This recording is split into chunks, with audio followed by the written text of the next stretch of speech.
Alicia, it's good to see you. Good Thanks to for the see you. time. Thank you, as always.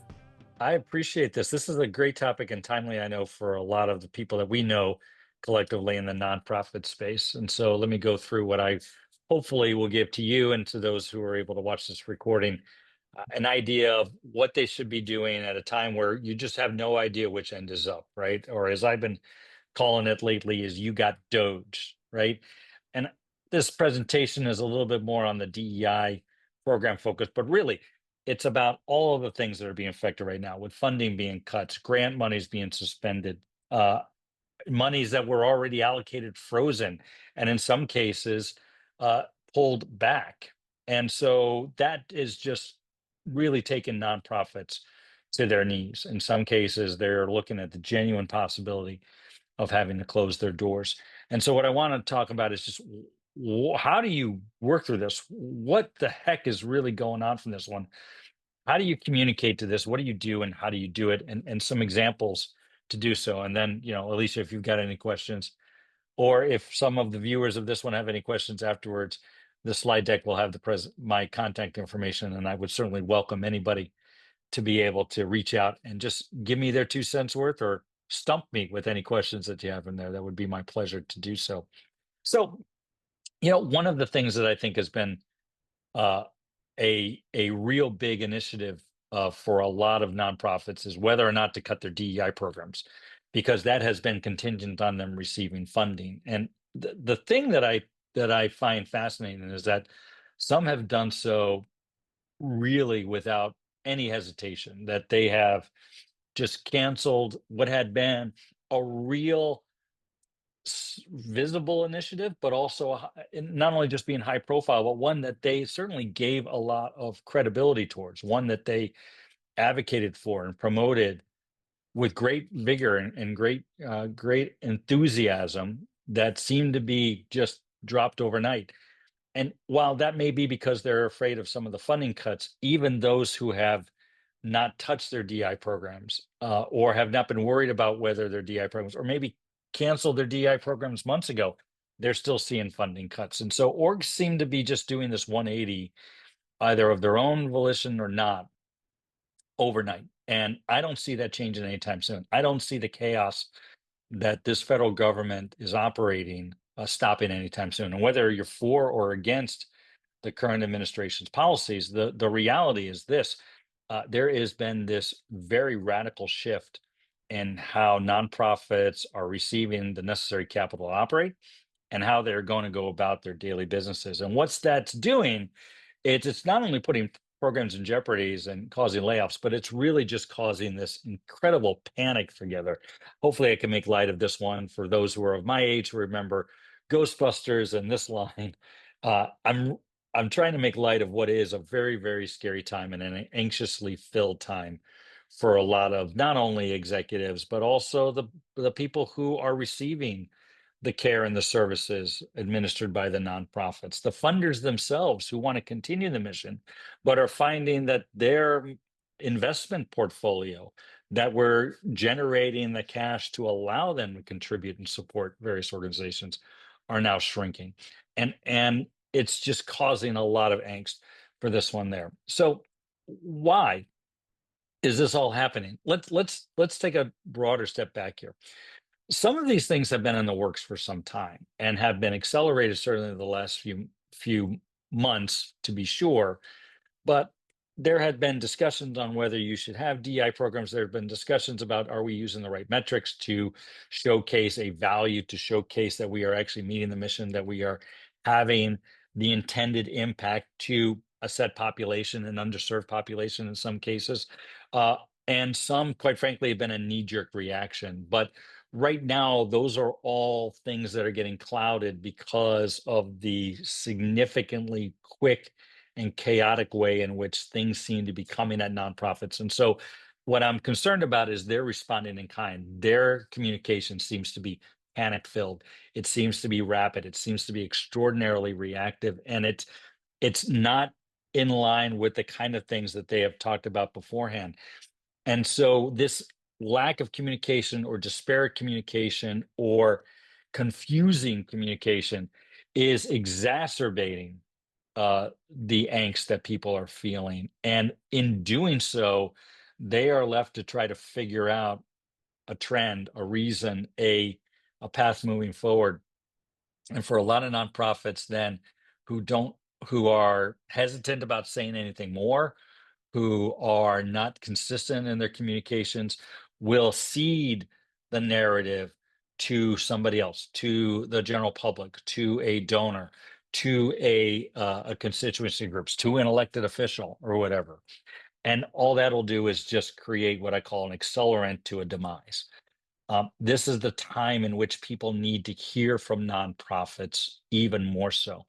And by the way, this isn't just germane to nonprofits. For-profit entities and other organizations are having to do the same thing. In times of uncertainty, you have to communicate even more so than beforehand.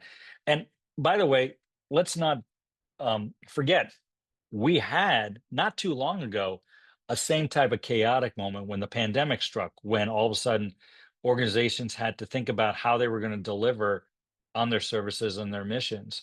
And if you notice, a lot of organizations and a lot of government entities were giving daily briefings. Here is what we're doing. Here is how we're trying to protect people. And whether you agreed with the policies or not, entities like government, elected officials, departments, nonprofits, for-profit entities would have daily updates to their stakeholders about what's going on. And that went on for months at a time. This is the time in which we should do the same thing. Um, we have the same sort of chaotic dynamic, I guess is what I'll call that, where we're not sure what tomorrow is going to bring. Hey, we didn't know what tomorrow was going to bring in terms of infection rates and isolation rates and the type of things that everyone was trying to do to protect people during COVID. We're in the same type of environment now, caused by different things and an economic policy that has radically changed. But this is the time that organizations need to hear from you. So what I'm telling nonprofit executive directors and leaderships and board members is one thing for sure, stay true to your core values. Some of the policies in which you are enacting or curtailing or things of that nature are confusing people because they don't understand when you have been supportive of, let's say, a DEI policy, or you've been supportive of certain different mission statements that you're now cutting back without detailed explanation. That is one that's hard for your stakeholders to swallow. They just are confused as all get out. A case in point recently, Alicia, if you saw it in the news yesterday, Harvard University decided they were going to take a funding hit by what they thought it was staying true to their values, even though they have been directed by policymakers at the federal level to do otherwise. And what they're really trying to do is to tell their constituents, stakeholders that come one way or another, we know we're going to take a financial hit, but we are going to stay true to our values from that. I think that's important for nonprofits to do. Recognize that if you are changing policies that seem to be antithetical to what you stand in your mission statement, you're only going to add more to the confusions for that. And if you do have to make changes in programs and policies that seem to conflict with your core values, you better explain the reasons for those changes. And you can only, quite frankly, um, sort of explain away somebody else's decisions to a certain point, even if you are absolutely forced to stop doing something because you just no longer will get the funding for it. Okay, fair. But talk about how you want to bring that back, or talk about how you're going to try to still serve that audience group in this way. Talk about how you're still going to, in the cases of like ending a DI program, how you're still going to try to reflect a society that mirrors the people that you're trying to serve, right? I don't think it's just I don't think it does anybody any favors to say, well, we're no longer doing a DI program and say nothing more to that, because all it does is draw a real big question mark in people's eyes to say, well, are you no longer standing for diversity? Maybe you're not. And I get it that is a fine line, but this is why it's important to figure out the communications in a strategic manner as you go through that there. Tell them what you can tell them. Don't try to speculate on what tomorrow will bring and when you're going to update. And this probably means daily conversations, even if they're short little updates that you put on email, or if it's an internal through a Slacker channel or a WhatsApp, or pick your favorite technology platform to do so there. And if you are looking for support, if you are looking for people to offer ideas, to be part of the solution, this is a perfect time to sort of rally around the people who already have your back. And maybe you're not going to get all of them because they're dealing with their own stuff in light of recent changes. But empowering your stakeholders to be part of solutions, to generate the ideas, to make introductions to potentially other funding resources or other diverse programs or things of that nature is is so important right now, because you can't do this alone, and we've never done this alone. But more to call on those people who do that there, and they will, in many times, in many cases, appreciate that, because they are also looking to empower themselves. They, in many cases, in many parts of their lives right now, are feeling just as helpless as you. And if you can all come together and be part of at least an idea of how to move forward with a sustained communication effort that you are initiating, you'll find that you're going to come up with some great ideas that may not make you whole, but certainly get you back into some semblance of moving forward from that one. And be sure to follow up regularly and use multiple channels. I've seen way too often where nonprofits will just send out an email and that's it. This is the time where you hold virtual, if not in-person, town hall meetings. Set up a chat channel with certain key stakeholders. Pick up the phone. The voice app on our cell phones still works last time I checked. And it might be important to have some one-on-one conversation in addition to video at this point. Don't be don't create too much assumptions, the fact that you can just send out an email and you're going to get everybody. Well, everybody gets inundated with emails. Some people don't like emails, will only check it a couple times a day. Use the multiple channels to do so. And in hindsight, it's nice to always maintain that support base, as you probably do, because I've seen way too many, particularly in the for-profit side, wait for a crisis to happen before they start thinking about who they need in their corner. Nonprofits can't do that by nature. They cannot operate in a vacuum. They don't have that capabilities, and they shouldn't, right?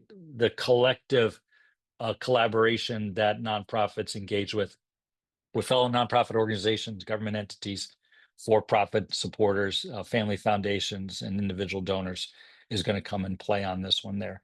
This is how we get through this. And so I guess if I would leave you with one item there, is to make sure that you think about this in terms of what we did in the pandemic, which also means, by the way, preparing for the questions you don't have an answer to, because your staff members, your volunteers, your donors, your partners will most certainly ask. And it's okay to say you don't know. It's okay to be what I would call affectionately confidently vulnerable, to say you don't know. But tell them what you can and tell them how you're trying to find the answers, and then solicit their input for that one there. Tell them what you can control. Tell them what you can do today. Give a little bit of hope as to what you're doing, just like we tried to do in the pandemic. These are the kind of things that we can do today, and we're going to do them to the best of our ability. We're in that kind of mode right now, and I think that's not to be underestimated, or certainly a feeling of downplaying. I think this is the same type of chaos that we saw 5 years ago, for different reasons, and this one is self-inflicted, but it is what it is. It is the same dynamic. So it's okay to not know the answers to the question. What's not okay is for you to not say anything in response. Because remember, those people who are asking, right? Your employees, your volunteers, your donors, or partners, they are also feeling the same level of anxiety you did. You do, and you are. So that's important to do that, right? I will say this then: we will get through this, and you can get through this. And even if you have to suspend operations for a certain amount of time, if you leverage your base correctly from that one, they will come to their aids, and you will be surprised at the power of your ask, but the power of your communication, if done regularly, often through multiple channels, in as transparent of a way as you can, with solution in mind, and engaging other people to help you with that. I'll leave you with this slide show as we ask some questions. But That is my email. That is my phone number. That is my website. I would not put it up there if I didn't want to hear from those who are watching this presentation, because if I can just be a sounding board for 15 minutes or so with a nonprofit to think about ways in which they can add at least a little bit more hope and opportunity with their stakeholders, it would be my privilege to do so at a time where I think we all desperately need to rally around each other a little bit more and to be far more open and transparent at a time we're supposed to do so. I know that there's a lot of people that are angry about what's going on and may feel that this is the wrong path to take. And I respect that. I also have a lot of friends who think this is a necessary pain to an end. I will say this, regardless of how you feel about that, we can't underestimate and certainly don't want to downplay the current pain that organizations like nonprofits and people are facing. And if we can be a good communication, uh, uh, I guess I would say a communication asset to that for nonprofits and others, then I think we should, because there are so many folks that need be. Thank you so much for allowing me to do that. Alicia, I think you had a couple of questions. I do. Thank you so much. So, one of the questions that we have is the top three public relations mistakes and complaints, and what should we be thinking about in terms of being proactive? The first public relation mistake that I think organizations make is they wait till they have all the answers. So there's this long pause that a lot of organizations will have because they don't know what to say to anybody, or they're waiting for more information to do so. And it may come in a matter of days or weeks. And the problem is that silence to many of your stakeholders, your employees, your volunteers, your donors, your partners, uh, government entities, the general public, news organizations, um, is so loud, right? The silence is so loud and it's so anxiety ridden that people will start to create a narrative based on their own thoughts and may not have anything to do at all with the truth. And so the problem with that is that somebody else will fill the narrative for you. And then you have to spend more time and energy to refute, rebut, change, correct the misstatements that are in there.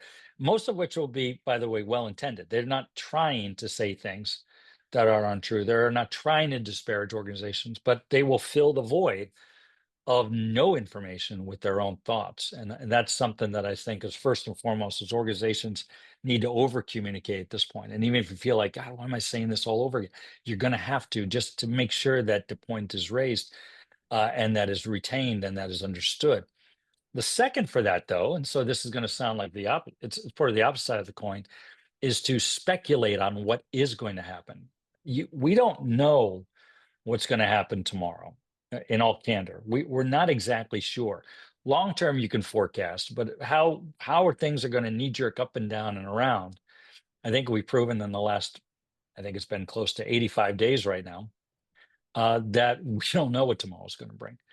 And so I caution organizations to over speculate or to theorize on things when we found out it's not true. I had a nonprofit case that I'm working on in the crisis communications, my crisis communication services today, where we were going to put out some normal information to donors, high-end donors and family foundations. And one board member says, why are we going to do that? Because 2 days later, we're going to have to come out with this other piece of news.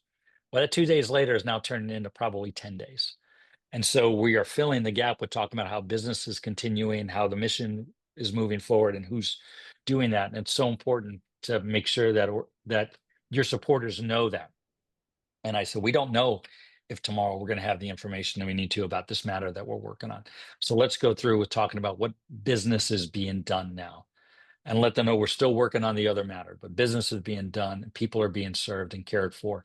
And we thank you for your support in that one there. Give them some semblance that we are actually on the ball um, with that. So that's the second thing that I think that organizations should think about is over communicate, but then again, not speculate from that. And the third is don't be the last person to know that somebody is talking about your organization. We should all have uh, alerts set up, which you can do through Google for free. Alerts.google.com, alerts.google.com to know when somebody's chatting about you, because if they do that, you'll be able to answer that in a way in which in a way that will keep things from being set incorrectly. So narratives being falsely set by others. If you know that there's a conversation that's starting, then you can address it to your audiences before it becomes a matter. Those are the three things that I think I see as the do's and don'ts for every organization in any sort of circumstance, but certainly like one we're dealing with right now. Absolutely. It's so important to control the message, especially during this time. The follow-up question is regarding the market shift and trends, and how can we think about being a sustainable nonprofit? I I I don't think it's any different than the way for-profit entities have to do it now.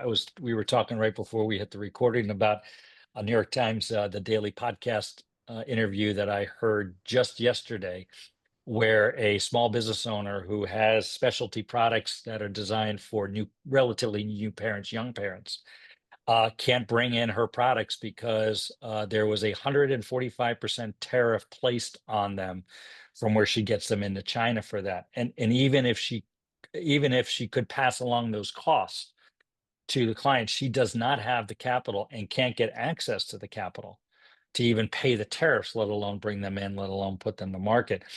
And so she was looking at the very real possibility of not being able to fill her need with major retailers, and then having to pay for the guaranteed shelf space that she has for that one, which she can't get out of, and that would cause her to not only close the doors, but put her and her family in a real financial bind.